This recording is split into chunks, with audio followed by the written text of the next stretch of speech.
Et si le passé qu'elle fuyait était le seul endroit où il l'attendait? Léna sentit son souffle se figer en voyant ce visage au détour de la galerie. Celui qu'elle avait cherché pendant des années dans chaque regard croisé, dans chaque rêve volé. Thomas.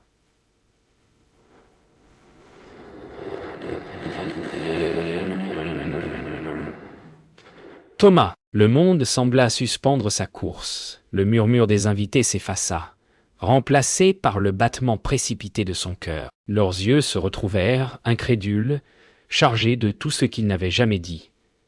Il ne prononça pas un mot, mais dans le silence, elle lut la tempête. La promesse qu'aucun départ, aucune distance, n'avait réussi à effacer ce qu'ils étaient. Et soudain, elle sut que rien ne serait plus jamais comme avant. Le silence entre eux pesait plus lourd que les années. Léna aurait voulu parler, mais aucun mot ne franchit ses lèvres.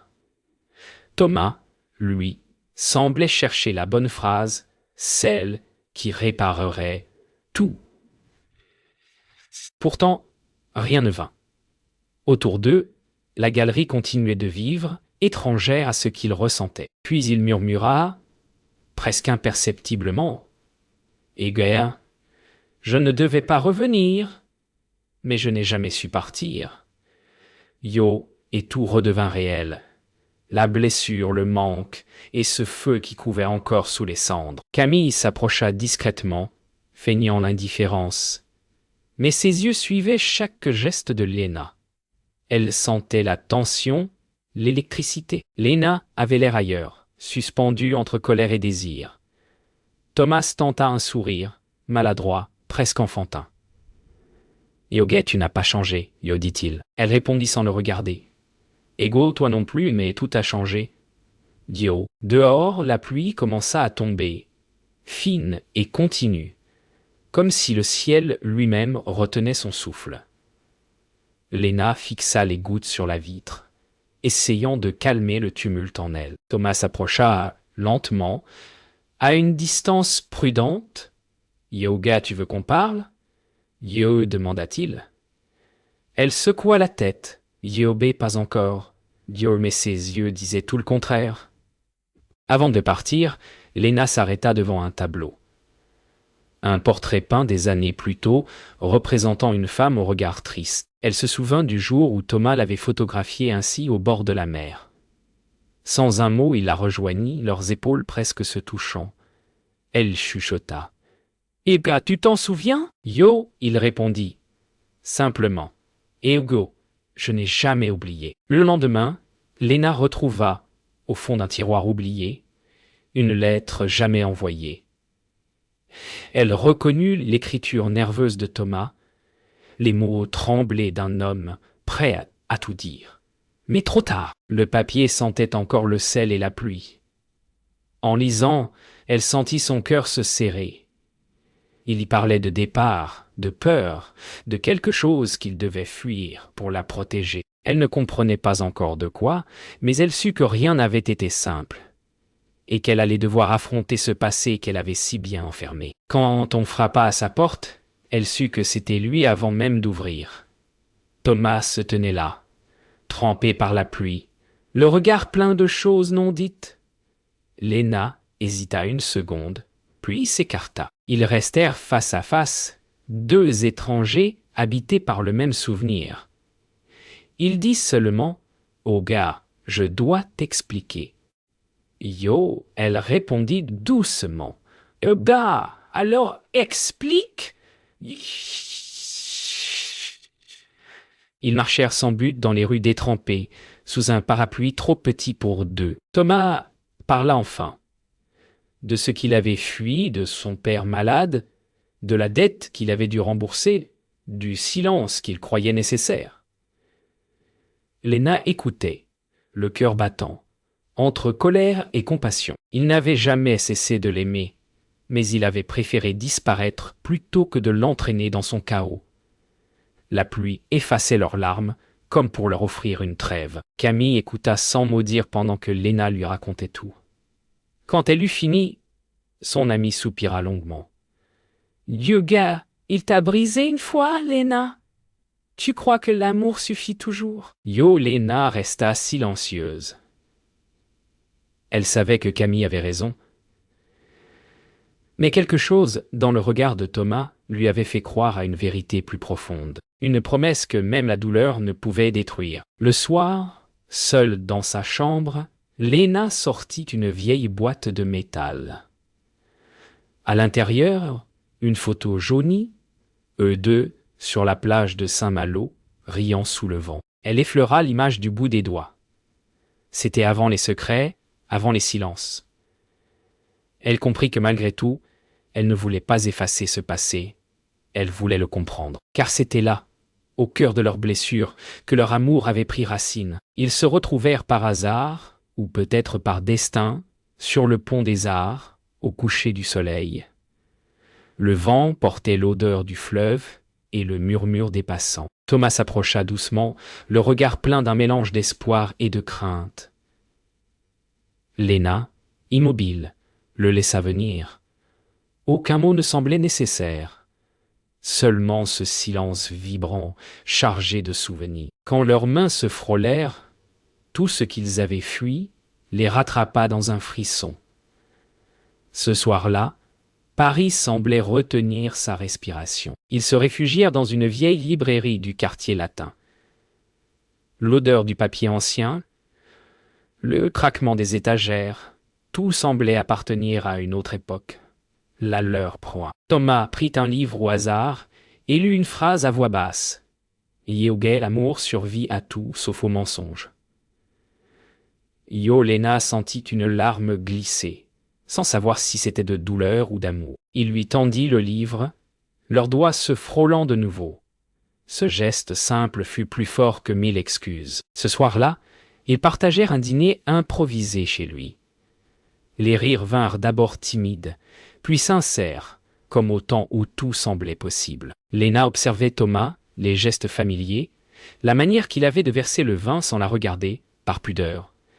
Elle sentit une tendresse nouvelle naître de ce silence complice. Mais sous la douceur, une tension persistait, celle de ce qu'il n'avait pas encore dit. Quand il s'approcha pour lui tendre un manteau, leurs mains se frôlèrent et le monde s'effaça. Il ne restait plus qu'eux, suspendus dans une seconde d'éternité. Léna leva les yeux, croisa son regard, et tout redevint clair. Sans mot dire, Thomas effleura sa joue, un geste simple, mais chargé de toute une vie de regrets et de désirs. Elle ne recula pas. L'amour n'avait jamais disparu.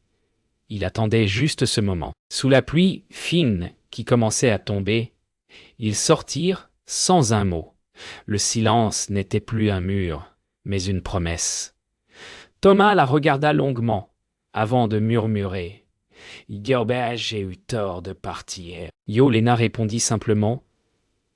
« Hugo et moi, de t'en vouloir. » Puis, sans réfléchir, elle s'approcha, et leurs lèvres se retrouvèrent, pleines de douceur, d'histoire et d'avenir. C'était un baiser de pardon, un souffle de renaissance. Le lendemain matin, alors que la lumière filtrait à peine à travers les rideaux, Thomas reçut un appel.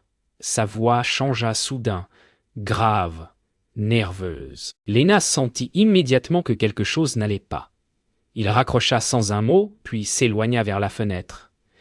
« Yoga, c'était Henri, dit-il enfin. « Yoga, il faut que je te parle. » Dans ce ton qu'elle lui connaissait trop bien, elle entendit la peur. Et cette peur, elle sut qu'elle n'était pas nouvelle. Elle l'avait toujours habitée. À la galerie, Henri les attendait, le regard lourd de secret. Il posa sur la table un dossier jauni par le temps. « Oh, ce que tu ignores, Léna. Heureux, dit-il doucement. C'est que Thomas n'est jamais parti sans raison. » Elle ouvrit les papiers. Lettres, factures, documents. Un nom revenait sans cesse. Celui du père de Thomas, ruiné, disparu dans des dettes que son fils avait reprises. Léna sentit la pièce tourner. Tout ce qu'elle croyait savoir venait de s'effondrer. Ils quittèrent la galerie sans un mot. Le vent froid du fleuve effaçait les bruits de la ville. Thomas marchait vite, comme pour fuir encore une fois, mais Léna le rattrapa. « Yoga, Pourquoi ne pas m'avoir dit la vérité? Ye demanda-t-elle. Il s'arrêta, les yeux brillants. Yoga, parce que je ne voulais pas que tu me voies comme ça. Elle posa doucement sa main sur la sienne. Ok, mais c'est comme ça que je t'aime. Leurs pas reprirent, plus lents, plus sincères. Chez lui, Thomas ouvrit une boîte de métal rouillé. À l'intérieur, une vieille photo. Lui et son père, sur ce même quai, bien avant la chute. Lena comprit alors tout. La fuite, la honte, le silence. Il avait porté seul le poids d'une famille brisée. Elle prit la photo, la serra doucement contre sa poitrine. « Yogi, tu n'étais pas seul, dit-elle. Et dans son regard, il trouva enfin le pardon qu'il n'avait jamais osé chercher. Sur le balcon, la nuit s'étendait sur Paris. Thomas resta silencieux un long moment, le regard perdu dans les toits gris. « Yoga, tu mérites quelqu'un de plus simple. » « Yo, murmura-t-il. Lena sourit faiblement. « Yogi, je ne veux pas simple, je vrai. » Yo, et sans attendre sa réponse, elle glissa sa main dans la sienne. Les lumières de la ville se reflétaient dans leurs yeux. Cette fois, ni le passé ni la peur ne viendraient les séparer. Prenez d'ici par une main mon jeu ratoule de beau. Deux suburbes viendraient les séparer. Un orage s'annonçait au-dessus de la mer. Lena et Thomas étaient partis quelques jours sur la côte, loin du tumulte parisien. Le vent fouettait les dunes, le ciel se chargeait de gris. Ils marchaient sans parler, sachant que cette nuit serait celle de la vérité. Le passé n'était plus une ombre, il était là, vivant entre eux. Quand le premier éclair fendit le ciel, Lena murmura. « Yoga, on ne peut plus fuir Thomas. Pas cette fois. » Yo, ils trouvèrent refuge dans une vieille maison abandonnée, battue par le vent. À travers les vitres brisées, la mer grondait. Thomas s'assit face au feu qu'il venait d'allumer, les flammes éclairant son visage tendu. « Yoga, il y a autre chose que je ne t'ai pas dit. » Yo avoua-t-il d'une voix rauque. Lena le fixa, le cœur suspendu. « Egawa, dis-le, dis-le. » souffla-t-elle. Et dans son regard, il lut cette force tranquille, celle de l'amour prêt à tout entendre. Thomas baissa la tête. « Yoga, mon père n'est pas mort, Lena. » Yo, le silence tomba, lourd, irréel. Yo disparut pour échapper à la justice. J'ai tout pris pour lui. Des dettes, la honte.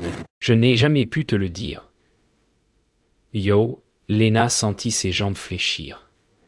Tout ce temps, elle avait cru à un mensonge différent, à une trahison d'amour. Mais c'était pire, c'était un sacrifice. Elle s'approcha, posa une main sur sa joue. « Yogi, tu m'as caché la vérité, mais tu ne m'as jamais menti sur ce que tu ressens. » Dehors, la tempête éclata dans toute sa fureur. La mer cognait contre les falaises, le vent sifflait à travers les murs. Lena se leva brusquement. « Yogi, tu crois qu'on peut reconstruire sur autant de mensonges ?» Yo, Thomas la rejoignit, trempé, la main tendue. « Yoga, ce n'était pas des mensonges, c'était de la peur. » Yo, elle resta immobile, les larmes se mêlant à la pluie qui s'infiltrait par le toit. Et soudain, elle le serra dans ses bras, comme pour empêcher le monde de s'effondrer. L'aube finit par percer, douce et silencieuse. Le vent s'était apaisé, la mer redevenue calme. Lena se réveilla dans ses bras, le visage baigné par la lumière grise du matin. Thomas dormait encore. Enfin paisible. Elle le contempla un instant, puis murmura « Yogi, peut-être que c'est ça. » Aimé.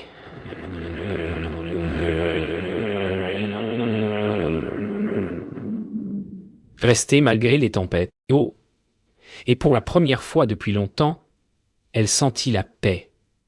Pas celle qui efface, mais celle qui comprend. Le jour s'éleva lentement sur la mer, apportant une lumière d'argent. Thomas se réveilla, les yeux cherchant aussitôt Lena. Elle était dehors, debout sur la terrasse, le vent jouant dans ses cheveux. Il la rejoignit sans un mot. Elle tourna la tête, lui offrit un sourire fatigué mais vrai. « Yoge, on a tout traversé, Yo, dit-elle. Yoge, alors promets-moi une chose, plus de silence, plus jamais. » Yo, il hocha la tête, incapable de parler. C'était une promesse sans serment, mais plus forte que tous les mots. Thomas s'assit à la table et prit un carnet. « Et Ouga, il faut que je lui écrive. » Yo, dit-il simplement. Léna resta silencieuse, observant chaque mot qu'il traçait. Dans sa lettre, il ne cherchait plus d'excuses, seulement la vérité. Il y parlait de peur, de fuite, mais aussi de pardon. Léna comprit que ce geste n'était pas pour son père, mais pour lui-même, une façon de se libérer enfin de tout ce qu'il avait porté trop longtemps. Avant de repartir pour Paris, ils marchèrent une dernière fois sur la plage.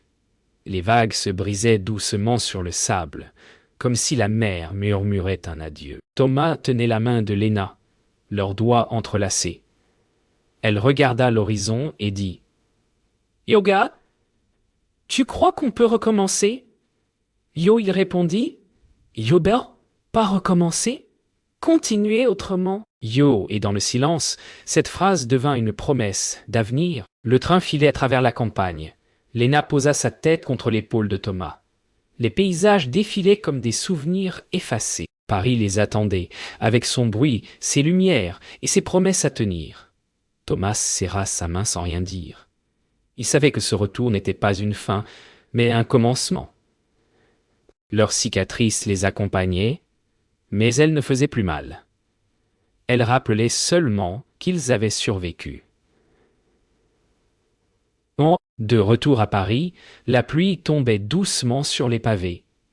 Sous un même parapluie, ils avancèrent jusqu'au pont où tout avait recommencé. Thomas s'arrêta, la regarda longuement, puis dit « Hé gars, je ne te promets pas une vie facile, mais je te promets de rester. » Elle leva la main, effleura sa joue et répondit « Yo gosse, c'est tout ce que j'attendais. » Yo, la pluie se fit plus fine, comme une bénédiction. Le soleil se leva sur un Paris lavé par la pluie. Dans leur petit appartement, tout semblait recommencer à zéro. Le café qui chauffe, les volets qui s'ouvrent, les rires timides. Léna observait Thomas préparer le petit déjeuner, maladroit mais heureux. Elle sentit une peine nouvelle, celle qui vient quand on n'attend plus rien, sauf la simplicité d'être ensemble. Ce matin-là, elle comprit que l'amour n'était pas fait de grands serments, mais de gestes minuscules qui veulent dire « Yoba, do je suis encore là, Dios !» Ils marchèrent côte à côte dans les rues encore humides. Les cafés ouvraient, les volets claquaient, et l'air sentait la vie neuve. Léna serra le bras de Thomas, consciente de chaque pas, de chaque regard échangé.